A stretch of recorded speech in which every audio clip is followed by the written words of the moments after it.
एक सज्जन डॉक्टर के पास गए और कहा कि मुझे आधे घंटे में तुरंत जाना है, मेरी पत्नी मेरी प्रतीक्षा कर रही है। डॉक्टर ने उनका हालचाल पूछा और फिर दवाई देते देते कुछ देर हो गई। डॉक्टर ने क्षमा मांगी और कहा कि वास्तव में मैं आपको समय पर नहीं छोड़ पाया, कुछ विलंब हुआ, इसके लिए खेद है। डॉक्टर ने कहा, मेरे मन में एक विचार आया है कि आप इतनी जल्दी जाना कहाँ चाहते थे? तो सज्जन ने कहा, वास्तव में मेरी पत्नी है, वो भी काफ़ी बूढ़ी हो गई है, उसकी स्मरण शक्ति नष्ट हो चुकी, उसे याद नहीं रहता कि मैं कौन हूँ, लेकिन फिर भी मैं रोज़ वहाँ पर जाता हूँ और उसके साथ समय बिताता हूँ। अगर मैं ये समय पर नहीं जाऊँ तो मुझे कष्ट होगा, दुख होगा, इसलिए मैं जाना चाहता था। डॉक्टर ने कहा, अरे तुम्हारी पत्नी की स्मरण शक्ति नष्ट हो गई तो फिर जाने की क्या आवश्यकता? अगर आप थोड़ा सा विलंब से भी जाओ, देर से भी जाओ, तो इसमें कोई हानि तो है नहीं। और आप उनके पति के रूप में जब जाते हो और वो आपको पहचान नहीं पाती, तो फिर भी प्रतिदिन वहां पर जाने की आपकी प्रेरणा कहां से आती है?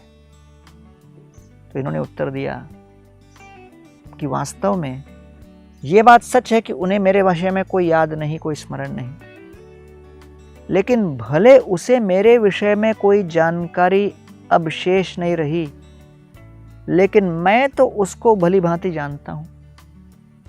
मेरे मन में तो स्मरण शक्ति कायम है और इसलिए ये मेरा कर्तव्य बनता है कि मैं उसकी सेवा करूं।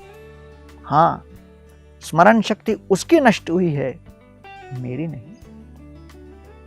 प्रगाढ़ प्रेमेर एई स्वभाव आचार, निज दुख विघ्नादिर न कोरे विचार।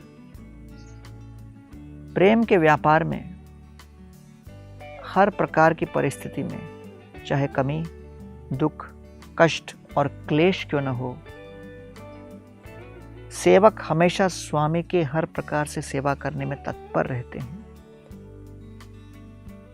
उनके हृदय में संतोष का एक ही भाव यह कि हम अपने स्वामी की सेवा कर सकें और उनके मुख पर मुस्कान ला सकें। हम सभी इस भौतिक जगत में अपनी स्मरण शक्ति खो बैठे।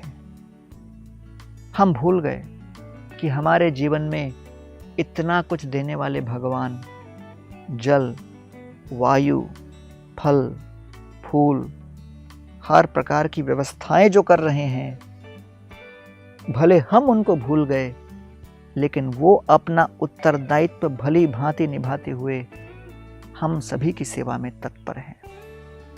आइए उसी भगवान श्री कृष्ण के प्रति हम भी इस प्रकार का प्रेम का भाव व्यक्त करें और जीवन को सफल बनाएं।